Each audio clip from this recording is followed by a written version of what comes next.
It is the late 20th century.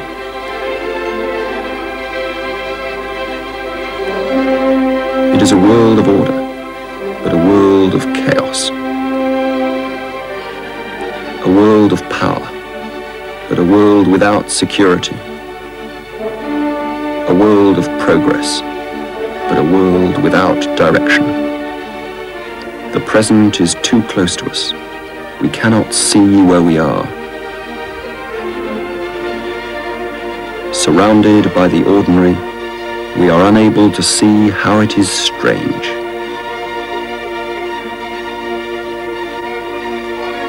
Our encyclopedias tell us the size of the universe, the origin of life, and the structure of the brain. We believe these stories to be true, but others have seen a different world, not merely of different values, but a different world altogether. Trapped in our way of seeing, it's not easy to uncover these other worlds. But on our journey to glimpse them, we may catch sight of our own.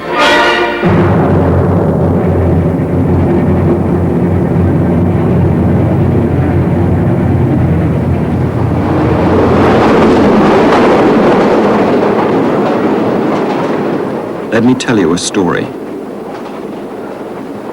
We're all prisoners in a cave. We can't move. Our limbs are strapped, even our heads are fixed. There's light from a fire casting shadows on the wall in front of us, and sound is bouncing and echoing off the wall.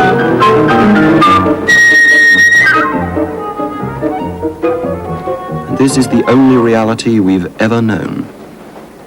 It's as if we're looking at a kind of screen, and we think it is the world. Then, unexpectedly, one of us breaks free and stumbles out of the cave into the sunlight.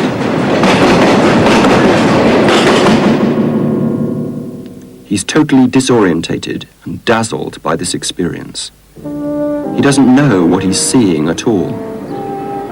It takes him a long time to learn to see things as they really are.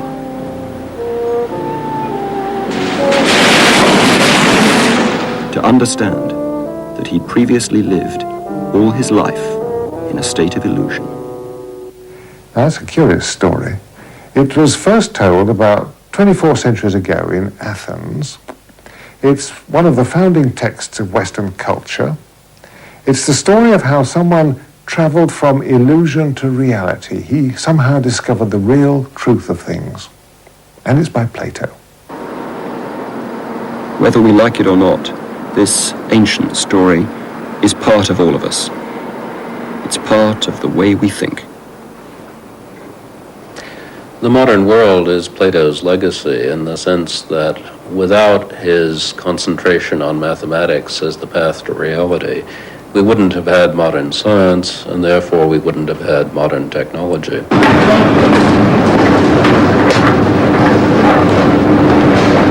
If it weren't for centuries of mathematicians playing around with invisible objects in the way in which Plato recommended, we would not have computers, we would not have the kinds of buildings and machines that computers have made possible.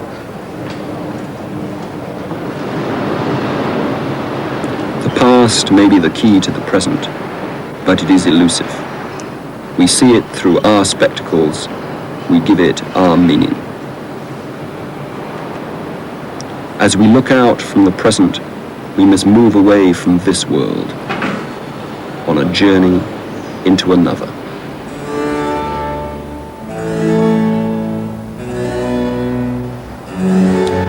Our story does not start with Plato, but 150 years earlier, some 2,500 years ago, with a more shadowy, legendary figure. We all learnt his name at school, but were given no idea of his importance. His name is Pythagoras. Exiled Romanian Shapti Unguru, professor of the history of mathematics at Tel Aviv University, revisits Crotone, a town in southern Italy once a major city in Greater Greece. As I left Romania, I used the first available opportunity to come to Crotone, the actual place in which the master organized his school and developed his ideas.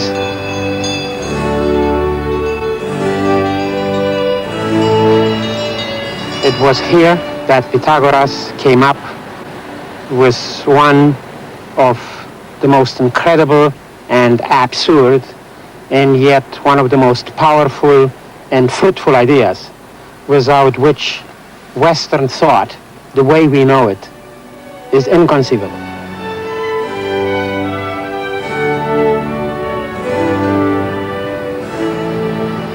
The crucial Pythagorean idea consisted in the view that the material world is actually made up, constructed out of numbers, and that the proper way to understand it is to unravel the numerical relationships lying at the essence of things.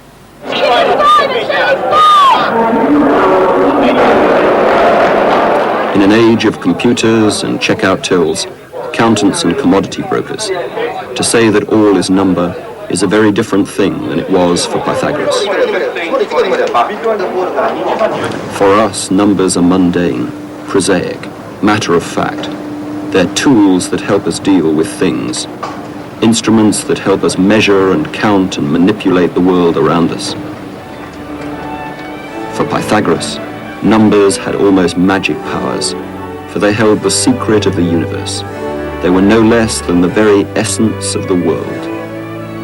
And it is because we are Pythagoras' children, steeped into his ways of thinking, that it is quite impossible to conceive ourselves in a world for which the Pythagorean patterns of explanation are unavailable to us.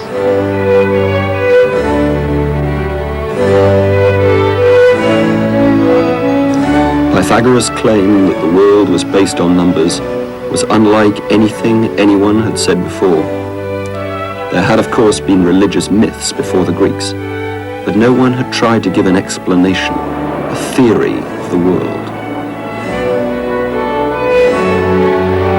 Yet here was an account of the world that described it in terms of an abstract, theoretical notion. Other Greeks had suggested the world was made of water or fire, but you could not point to numbers. You could not find them in the world. It seemed they lay outside of the physical world. Little wonder then that for Pythagoras they were sacred and mystical.